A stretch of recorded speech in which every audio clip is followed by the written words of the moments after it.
Hi, dear viewers. Today we are going to discuss the meaning of company, its definitions, and some of the characteristics of the company. My name is Durvesh Anis. I have been working as an assistant professor since 2003. Without wasting our precious time, let's get started. Let's understand the introduction of the company first. Dear viewers or dear students, you must have studied some forms of business organizations like sole proprietorship, partnership, HUF, and limited liability partnership. But company forms of business organization is different from the rest of the forms of business because it has certain advantages, it has certain privileges that is not available in other forms of business organization. And these advantages are like limited liability, perpetual succession, separate legal identity, etc. Now, if you are not understanding that what is the meaning of limited liability, perpetual succession, separate legal identity, don't worry, I'm going to explain these terms in detail. You just need to be with me. I'm reading from the slide, third paragraph. In common parlance, the meaning of company form of business can be understood as an association of person. So company is an association of person. And more specifically, it should be said is company is a voluntary association of persons. Why? Because for doing formation of private company, minimum two members are required. For doing formation of public company, minimum seven members are required. And these members have to decide to do formation of the company voluntarily. You cannot force anyone to be the member of the company, and that's why company can be understood as an association of persons formed for the purpose of carrying on some business. It is but obvious companies are formed with an intention to conduct business, with an intention to earn huge amount of profit. Generally, company form of business organization is selected for conducting large business. Suppose if the degree of risk is high in the business, it is advisable to do that business in the form of company. Next, the company is a legal person because company is a creation of law. Company comes into an existence through law, and that's why its registration is compulsory. Once you will finish the registration process of the company, then company comes into existence. What is the registration process? How it can be done? That is the different topic. Right now, you just need to understand that why company is called as a legal person because it is a creation of law. Its registration is compulsory, and the Companies Act 2013 is applicable to the company. You have to register the company as per the provisions of the Companies Act 2013. So the company is a legal person created by a process of law other than natural birth. He is not a natural person. It is an artificial person. You have to remember these terms. Company is a legal and artificial person. Company is a legal person or an artificial person in the eyes of law. For these reasons, a company is also called as an artificial legal person. I hope you have understood introduction. Let's move forward and let's understand two definitions of the company. And these definitions are interesting. Let's understand them. As per the section 2 of subsection 20 of the Companies Act 2013, the term Company has been defined as a company incorporated under these act or under any previous company law. Now, please try to understand. First thing is that Companies Act 2013 is the latest act. Before Companies Act 2013, the previous act was the Companies Act 1956. Now, what is the definition? Company has been defined as company. Incorporated means company means a company that is registered under these act. Company is a company that is registered under these act means under the Companies Act 2013 or under any previous company. So company is a company that is registered either under the Companies Act 2013 or under the Companies Act 1956. Second definition given by Aswath Thapa. A company is an artificial. Company is an artificial. Why? Because it is not a natural person. It is a legal person, and that's why it is an artificial person.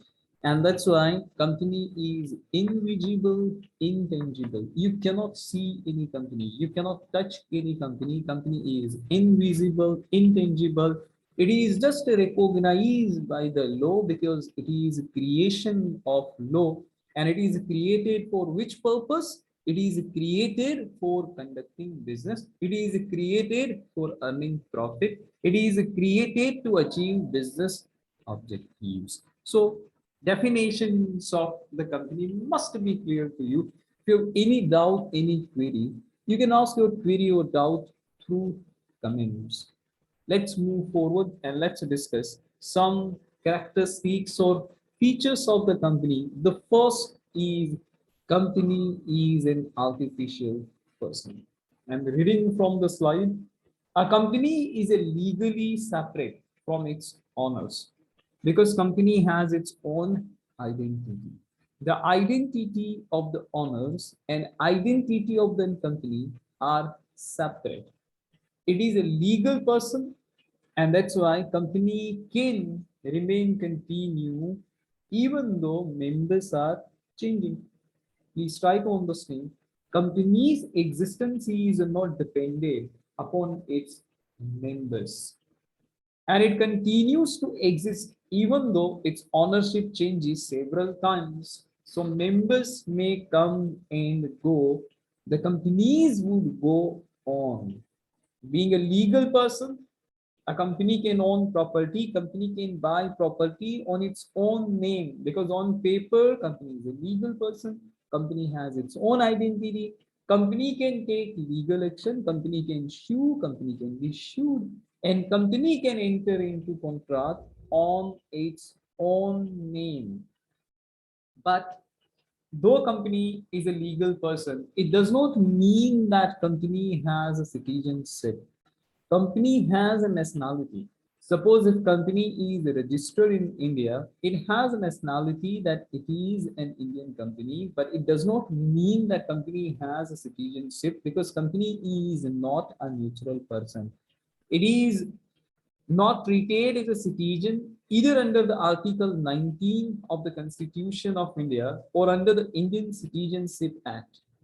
It cannot ask for fundamental rights like citizens. So company does not have fundamental rights like any other citizen of our country. A company is a creation of the law and it is an artificial person. The next characteristic, compulsory incorporation, means the registration of the company is compulsory. Without registration, company does not come into an existence. Nowadays, you can do these registration process online. If you wanted to get more information that how these registration process can be completed or how to do registration, you must visit the website of Ministry of Corporate Affairs for getting more information. But yes, registration is compulsory, whether it's a private company or public company. And with whom you are going to register your company? you have to register your company with the registrar of the companies. After registration, that registrar will issue a certificate of registration, and that certificate of registration is the proof that now your company has came into the existence. Let's discuss about it more with the help of these presentation. A joint stock company is a corporate form of organization. A company is created by the registration under the Companies Act. It comes into existence when the registrar of the companies enter its name. The registrar of the company would enter the name of your company in his register, and then he is going to issue a certificate of registration or certificate of incorporation. Registration is compulsory. After 13th August 2013, company can be registered under the Companies Act 2013. Because after the 13th August 2013, these latest act, Companies Act 2013 came into force. So now if you wanted to register your company, you have to follow the provisions of these latest act, Companies Act 2013. Next characteristic, common seal. So many students can't understand that what does it mean. Dear students, company does not have hands because company is not a natural person. So how company can do signature? If company wants to do signature on any document, how it is possible for the company to do signature? Because company is an artificial person. Company is invisible. Company is intangible. So common seal is used as a signature of the company. This common seal of the company is equivalent to the signature of the company, and that's why every company shall have only one common seal, and the use of these common seal is approved by the board of directors. So suppose if on any document these common seal is affixed, then that document will be validated. Means company has validated that document and company is going to be binding on that document. So in short, that common seal is the signature of the company. Let me read from the slide. A company is an artificial person and not a natural person. Therefore, it cannot sign the documents for itself. It is not obvious. It has its common seal. That is known by its name, and it is a signature of the company. And it is not obvious that only common seal would not be enough. After affixing the common seal on that document, on any document, at least two directors have to do signatures on that document to validate that document. Of course, signature of two directors as a witness are necessary. In addition to the common seal, the seal is affixed on the contract. The seal is affixed on so many types of documents, like on the contract, on the sales certificates, on other documents. And these common seal is used for conducting day-to-day transactions of the company.